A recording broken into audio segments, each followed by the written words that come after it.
Ассалаумалейкум, YouTube каналымның подписчиктері. Мынау енді тамшылату жағынан көп сұрақ болып жатыр. Instagram, Facebook'та да, TikTok'та да жазып жүрген жігіттер көп сұрап.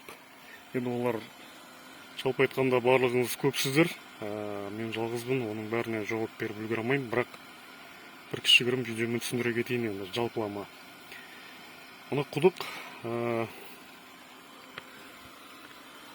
кәдімгі бурмен қазғанбыз, 3 бала болып, мынау 60-тық труба, кәдімгі 60-тық труба. Ешқандай обсадной жоқ, мынау әшейін Еврокуб почканың крышкасы, әшейін былайынан қоя салғам, мына жер лай болып кетпесін басқанда деп. Бұның еш қатысы жоқ.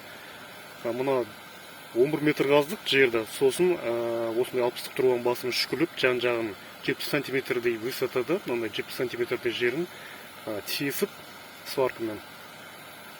Жоқ, сваркамен мен айтпақшы, болгаркамен тесіп берді, сварщик жігіттер. Сонымен қағып жібердік. Сонымен аралап кесіп алып тастадық майысқан жағын. Жалпы 11 метр қазылды, сөйтіп 1 метрдей қағып жібердік.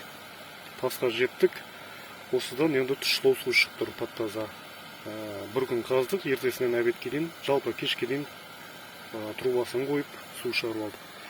Енді осыған мынандай 25 труба дейді, біреулер 30 деп жатыр, енді біз 25 деп айтамыз өзіміз. Осындай сала салдым, басында обратный клапана бар, суды жүйек болмайды ары қарай. Осының ішіне су толып тұрады постоянно. И мынау кішкентай ғана насос қойып тұр. Бұл енді бір 10 жыл бұрын ақ болған, теплица керек болады деп. Бұның алдында үлкендеу электрический насосым бар тұғын. Оның мынандай жерде сальный кетіп қалды, қалаға барып істетіп келу керек болып тұр мастерлерге. Пока уақыт болмай тұр енді оған. Енді осы кішкене насосты қосып, мынандай краник қойып қоя салдым. Бұның негізі қойған себебім жай кешке таман алып қайтып жүрмін насосты, ұрлап кетпесін деп. Мына жерден нақтылап қала саламын да шланганы. Сол себепті осыны краник қоя салдым. Бұл бірақ не обязательно былайша айтқанда. Осы құдықтың несі. И бұл былай шығады да. Мына жерде бір 8 жыл болып қалды деймін, фильтрді алғанма. Білмеймін, нақты есімде жоқ. Осында кішкене ғана фильтр тұр. Осы суды сүзіп, мусорын алып қалып отырады. Мына жерден выход шығарып қойдым. Енді өзіміздің су ішкенге жалпы мынандай су ағып тұр, тап-таза болып. Ішіп жүріп бұны. Керемге суақты бүйтіп жауып қоя саласыздар. Осындай. Енді тесігіне келетін болсақ, мысалға қазір мынау су жібердім.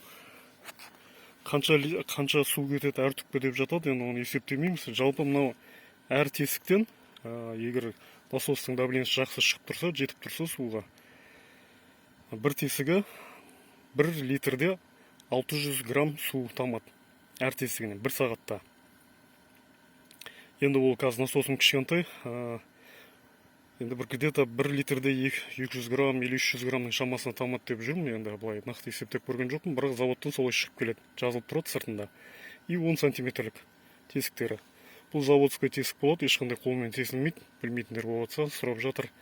Бұны тесуге болмайды, өзінің заводской тесіктері болады. Осының ішінде микрофильтр болады. Өзі суды реттеп, жіберіп тұрады осылай тамшыларды.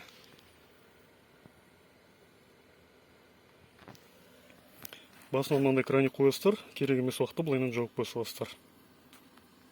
Енді мынаны кеше 2 сағаттан суарып жатырмын.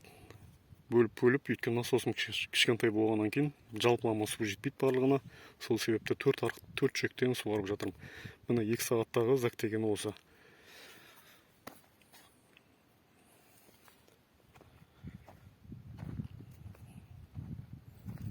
Тамшылатудың бір жақсы жері суды үнемдейді, онымен жердің қыр-тегістеріне қарамайды.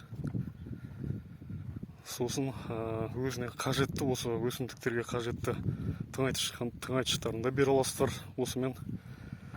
Жалпылама айта беретін болсақ, бұның плюстері көп. Мына қазір где-то бір 2 сағаттай болып қалды қосқанына, міне уже зәгі шығып, зәктеп кеткен қатты. 3-4 арықтан 3-4 жүктен суарып жатырмын. Асты бәрі лай уже толқылдап тұр.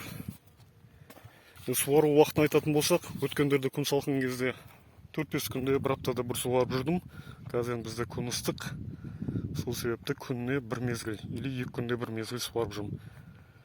Ал суару уақыты жаңа айттым ғой, 2 сағаттай ғана су салам әр жекке. И сонымен жақсылап зәктеп, өйстіп аман есен жақсы өсіп жатыр. Осы жүйектердің арасында өткендегі видеода айттым, 1,5 метр. Ертең бұл әлі өседі. Сөйтіп мынау өсіп үш жерге дейін келетін болады. Сонымен мына аяқтағысы мына бетке келеді, сонымен бір аяқ жол қалады. Жаңа алдында көрсеттім ғой, енді ешқандай бошка жоқ. Прямой беріп жатыр суды құдықтан. 12 метр тереңдіктен шығып тұрған құдықтың мұздай суына осылай аман есен жақсы өсіп жатыр. Мен жылда егем, енді әркім әртүрлі айтады, бірақ мен ешкімді тыңдай бермеймін. Жалпы өз ойым, өзім технологиям бар. Сол себепті былайша айтқанда өзім білгенмен істеймін. Мына қызанақтарға, қияларға ешқандай удобрение берілген жоқ әлі. Тек құрттарға қарсы кішкене дәрі шашып шықтым листовой. Енді алла қаласа, үйде бошкам бар, Еврокуб 1 тонналық. Соны әкеп жақында орнатам и удобрение беретін болам алдағы уақыттарда. Осы міне тамшылатудың бір жақсы жері жердің қырсайына қарамайды. Мысалы, менің жерімде идеальный емес, қырсай и былай қарап уклон.